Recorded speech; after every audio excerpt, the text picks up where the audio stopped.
Sir, maka-credit po ba ang college units kapag nakapasok ka sa PNP?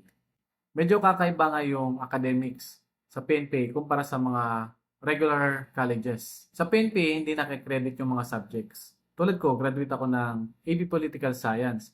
Pero ni isang subject, hindi na-credit sa PNP. Nung pumasok ako, inulit ko lahat ng mga subjects. So, ibig sabihin, walang regular or irregular students. Kumbaga, kung ano yung tinitake ng isa na subjects, ganun din ang tinitake ng iba. Hindi nga usual yung academic sa PNPA. For example na lang, kapag bumagsak ka ngayon, kahit isa lang na subject, uulitin mo yung buong SEM na yun. Babalik ka ulit next year. So, isang taon ka maghihintay kapag bumagsak ka, kahit isa lang.